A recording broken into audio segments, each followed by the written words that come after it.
जी पहली बार कब अनुभव हुआ कि अब हाँ, एक दिन आया,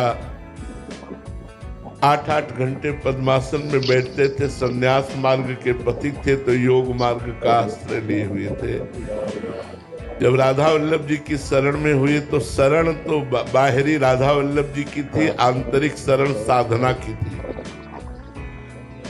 हमारी साधना पर विशेष दृष्टि थी।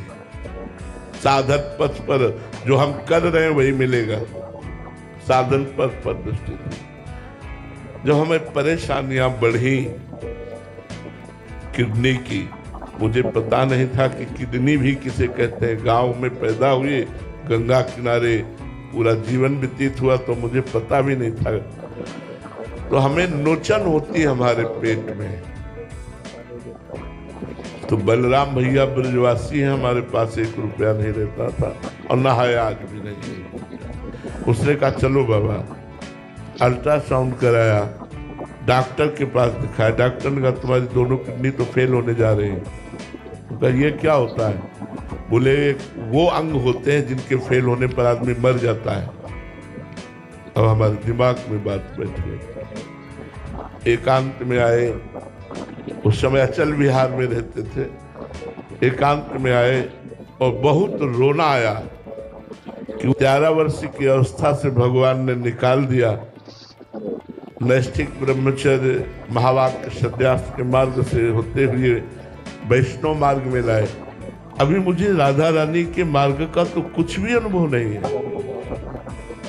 अभी तो मैं श्री जी के मार्ग में कदम रखा हूं और मर गया, जीवन का लाभ नहीं मिला। अब मरना ही है, किडनी फेल हो, 1 रुपया नहीं, कोई दवा नहीं, कुछ नहीं। बहुत रोए और वो आर्त भाव प्रकट हुआ कि अब हृदय निर्मल तो था ही, साधना करते थे। आर्त भाव, एकांत में आर्त भाव से प्रभु मुझ गरीब सेवक की आराधना भी नहीं बन पाएगी। बहुत, बस वही चमत्कार प्रकट हुआ। हमारे जीवन का जो आप पूछ रहे हैं गुप्त बात है, वही चमत्कार प्रकट हुआ। शाम का समय था, उसी समय महारानी जी की कृपा हुई और उनका साधना मेरे लिए की जाती है ना, मैं कहती हूँ तू मेरा है। बस उस दिन से जैसे हमारे हृदय में बर्फ की सिल्ली रख ली गई हो। बस वो शब्द महारानी जी के, साधना मेरे लिए की जाती है ना और मैं कहती हूँ तू मेरा है। बस हृदय नाच पड़ा और उस दिन से शोक, चिंता, भय, दुख सब मिट गए। आज आप खुद देख लीजिए, लौकिक और पारलौकिक दोनों तरफ से हम सुखी हैं।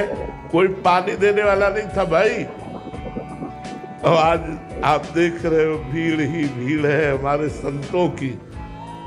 1500 सब नौजवान संत भगवान सेवा में है श्री जी की। ये महारानी जी ने वो आर्त भाव, जैसे द्रौपदी जी ने देखा कि अब मेरी भुजाएं भी काम नहीं करेंगी। पांडव तो गर्दन नीची किए हैं, भीष्म आदि उत्तर नहीं दे रहे, 10,000 हाथियों का बल रखने वाला दुशासन खींच रहा है, अब मेरी भुजा भी काम नहीं करेगी। पुकारा, हे द्वारिकाधीश। बस यही भुजा में ही भगवान का अवतार हो गया, वस्त्रा अवतार, और 10,000 हाथियों का बल रखने वाला परास्त हो गया। लेकिन द्रौपदी का वस्त्र नहीं है। बस वो भगवान ऐसी परिस्थिति देते हैं जब किसी का आश्रय नहीं रह जाता, एकमात्र भगवान का आश्रय, तब हृदय में वो शरणागति होती है। अब मुझे कोई परवाह नहीं है, ये मैं केवल बातें नहीं बना रहा हूं, हृदय की बात कह रहा हूं। न मरने का डर है, न इतने कष्टों का कोई भय है, किसी भी तरह की कोई चिंता शोक नहीं, आनंद ही आनंद। 10 दिशाएं हमारे लिए आनंदमय हो गई क्योंकि श्री जी ने मुझे स्वीकार कर लिया, प्रियाजू ने मुझे अपना बना लिया। बस इस बात से मैं निरंतर खुश रहता हूँ, आनंदित रहता हूँ कि यद्यपि अयोग्य हूँ फिर भी कृपा हो गई है और प्रभु ने स्वीकार किया। तो हमें तो लगता है दुख और विपत्ति, यही सच्ची शरणागति भगवान की तभी होती है जब अहंकार को कोई रास्ता नहीं मिलता और लगता है अब भगवान ही केवल बचा सकते हैं। जैसे गजेंद्र, हजारों हाथी हाथिनियां उसके अनुयायी थे, जब वो मेहनत करके भी नहीं गजेंद्र को छुड़ा पाए तो गजेंद्र को ही छोड़ के चले गए स्वार्थी संसार। गजेंद्र 1000 वर्ष तक लड़ता रहा। जब उसने देखा कि अब मैं परास्त हो गया, जलचर जीव ग्राह बड़ा बलवान है और मैं अब बचूंगा नहीं, उसको याद आ गई भगवान हरि की। एक फूल लेकर ऐसे हरि, पूरा हरि शब्द नहीं निकल पाया, भगवान आए और ग्राह का उद्धार करके गजेंद्र को बचा लिया। ऐसे ही हमारा अहंकार जब टूटे, वस्तु व्यक्ति स्थान से अपनापन छूटे और एक भरोसो, केवल एक बल, एक आत्मविश्वास होकर हम पुकारे, वही शरणागति चमत्कार दिखा देती जीवन में। वही शरणागति आनंद प्रदान कर देती है। मुझ मरे हुए व्यक्ति से प्रभु क्या क्या करवा रही है, उनकी कृपा देख लीजिए। ये मेरी लाडली जू का प्रताप, ये हमारे किशोरी जू का प्रताप कि उन्होंने स्वीकार किया तो दिखा दिया कि मेरा भक्त अनाथ, दीन, गरीब या नीच नहीं होता। उन्होंने जगत बंदनी करके दिखा दिया, एक अधम जीव को जगत बंदनी करके दिखा दिया। महाराज जी, जब जैसे पहली बार आपको शरणागति का अनुभव हुआ तो महाराज जी क्या शरणागति भी धीरे धीरे पुष्ट होती है पूर्ण अवस्था में, या इसकी भी अवस्थाएं होती हैं महाराज जी, आगे और ज्यादा अनुभव होते जाता है? जैसे जैसे अनुभव होता जाता है कि हम पर कृपा है, वैसे वैसे सब कुछ न्यौछावर होता चला जाता है। मन, प्राण, चित्त, अहम, सब कुछ। और पूर्ण शरणागत मतलब भगवत प्रेम में मतवाला, भगवत प्राप्त। फिर क्या कहना है, ऐसे के पीछे भगवान डोलते हैं। निरपेक्षम मुनिम शांतम निर्वैरम समदर्शनम अनुब्रजाम्य हम नित्यम कुये गुरेणु भी। जो निरपेक्ष है, किसी की अपेक्षा नहीं रखते, जो हर समय मंत्र जाप करते रहते हैं, मननशील मुनि है, जो शांत है, जो किसी से वैर नहीं रखते, जो सब में एक ही परमात्मा तत्व को देखते हैं। और भगवान की शरण में ऐसे महात्मा के पीछे मैं भगवान कहते डोलता हूँ कि उसकी चरण रज हम पर पड़ जाए और मैं पवित्र हो जाऊं। निरपेक्षम मुनिम शांतम निर्वैरम समदर्शनम अनुब्रजाम्य हम नित्यम पूरे तंगुरेणु भी। ऐसा महात्मा को स्वयं बनाते हैं कृपा करके। कोई अपने बल से नहीं बन सकता, भगवान कृपा करके बनाते हैं। विवेक जी मुरादाबाद से। राधे राधे महाराज जी। महाराज जी, ब्रह्म ज्ञानी और प्रेमी भक्ति की स्थिति में क्या अंतर है महाराज जी? आखिरी में दोनों में एक ही रहता है।